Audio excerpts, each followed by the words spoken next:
भगवान शिव के 12 ज्योतिर्लिंगों में से चौथा ज्योतिर्लिंग ओंकारेश्वर है।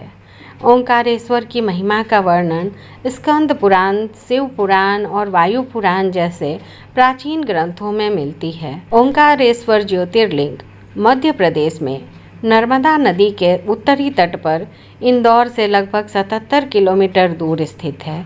यह नदी के उत्तरी तट पर स्थित एकमात्र ज्योतिर्लिंग है।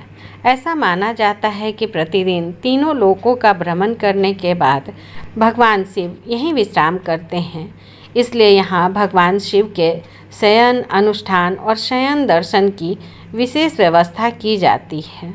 ओंकारेश्वर ज्योतिर्लिंग के बारे में कई कहानियाँ प्रचलित है। उसमें से एक कहानी है, एक बार दिव्य ऋषि महामुनि नारद ने अत्यंत भक्ति के साथ गोकर्ण शिव की पूजा की। इसके बाद वे आदरणीय पर्वत विंध्य से मिलने गए। विंध्याचल पर्वत श्रृंखला को दर्शाने वाले देवता हैं। विंध्य ने नारद का स्वागत किया और उन्हें सम्मानपूर्वक प्रणाम किया।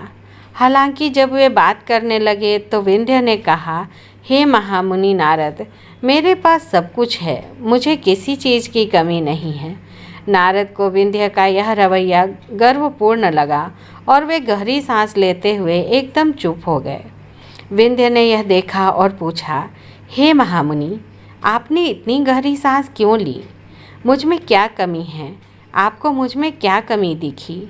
नारद जी ने उत्तर दिया, हे महान विंध्य, आपके पास सब कुछ है, लेकिन मेरू पर्वत 5 शिखरों वाला पर्वत इतना ऊंचा है कि उसकी चोटियां स्वर्ग को छूती है। इस प्रकार वह देवताओं में गिना जाता है। आप इतने ऊंचे नहीं हैं और आपकी ऐसी कोई हैसियत नहीं है। नारद चले गए। विंध्य अपनी कमजोरी पर पछतावा करने लगे। वह बहुत ऊंचे या खास न होने के विचार से बहुत व्यथित थे। विंध्य ने सर्वोच्च शक्ति भगवान शिव से प्रार्थना करने का फैसला किया और कठोर तप शुरू किया। वह मानधाता द्वीप पर गए और मिट्टी से एक शिवलिंग का निर्माण किया और उसकी पूजा करने लगे। विंध्य ने भगवान शिव से 6 महीने तक बड़ी लगन और अनुशासन के साथ प्रार्थना की। अंत में भगवान शिव प्रसन्न हुए और उन्हें एक ऐसे रूप में दर्शन दिया जो तपस्वी और योगियों को भी नहीं दिखाई देता। मैं तुम्हारी तपस्या से प्रसन्न हूँ विंध्य, तुम जो चाहो मांग सकते हो। मैं अपने सच्चे भक्तों की प्रार्थना पूरी करता हूँ, भगवान शिव ने कहा। विंध्य ने हाथ जोड़कर उत्तर दिया, हे प्रभु, आप अपने भक्तों पर हमेशा बहुत दयालु रहते हैं। यदि आप मुझसे प्रसन्न हैं तो मुझे ऐसा वरदान दें जिससे मैं अपने सभी कार्यों में सफलता प्राप्त कर सकूं। मुझे ऐसी बुद्धि दें जो मुझे मेरे लक्ष्य को प्राप्त करने में मदद करे। शिव को तुरंत एहसास हुआ कि यदि उन्होंने उसे यह वरदान दिया तो विंध्य इसका इस्तेमाल दूसरों को नुकसान पहुंचाने के लिए कर सकता है, क्योंकि वह एक अक्षय दिमाग वाला प्राणी नहीं है। हालांकि भगवान शिव ने उन्हें यह वरदान दिया जैसा कि वादा किया गया था और कहा, प्रिय विंध्य, तुम जो चाहते हो वैसा ही होगा। इस समय तक सभी देवताओं और ऋषियों को पता चल गया कि भगवान शिव विंध्य के साथ मानधाता में हैं। वे सभी शिव से प्रार्थना करने आए और उनसे हमेशा के लिए वहीं रहने की विनती की। भगवान शिव, जो हमेशा अपने भक्तों पर दयालु रहते हैं, उनकी विनती मान ली। वह 2 शिवलिंगों में विभाजित हो गए।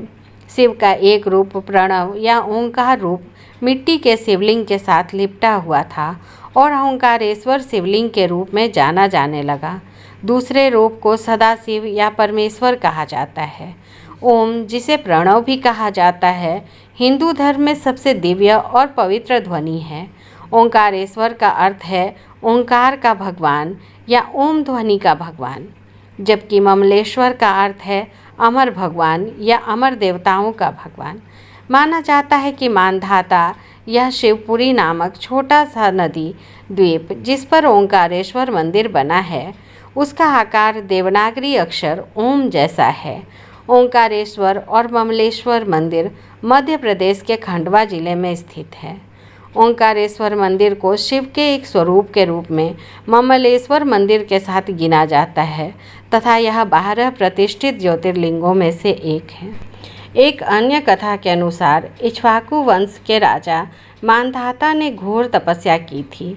भगवान शिव राजा मांधाता की आस्था से बहुत प्रभावित हुए, इसलिए वे प्रकट हुए और उन्हें ज्योतिर्लिंग के रूप में आशीर्वाद दिया। तीसरी कहानी में बताया गया है कि कैसे देवताओं और राक्षसों के बीच भयंकर युद्ध हुआ था। राक्षसों ने युद्ध जीत लिया और परिणाम स्वरूप देवता उनकी जीत से भयभीत थे। उन्होंने महादेव से उनकी सुरक्षा और आशीर्वाद के लिए प्रार्थना की। भगवान शिव ओंकारेश्वर ज्योतिर्लिंग के रूप में प्रकट हुए, राक्षसों को हराया और विंध्याचल पर्वत में देवताओं के रक्षक के रूप में विश्राम किया। 12 ज्योतिर्लिंगों में से चौथा ज्योतिर्लिंग ओंकारेश्वर मंदिर को नगर शैली में बनाया गया था। इसमें ऊंचे शिखर, विस्तृत मूर्तियाँ, विस्तृत भित्ति चित्र और बहुत कुछ ऐसी विशेषताएं हैं।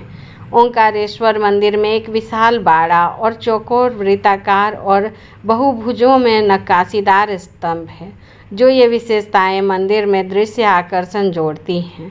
ओंकारेश्वर द्वीप 2 ऊंचे पहाड़ों विंध्याचल के बीच में स्थित है।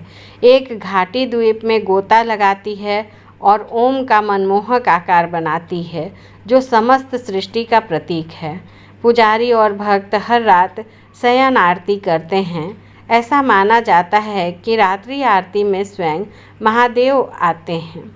हिंदू संतों और भक्तों का मानना है कि ओंकारेश्वर ज्योतिर्लिंग की पूजा करने का मतलब है पंच केदार और केदारनाथ की यात्रा पूरी करना।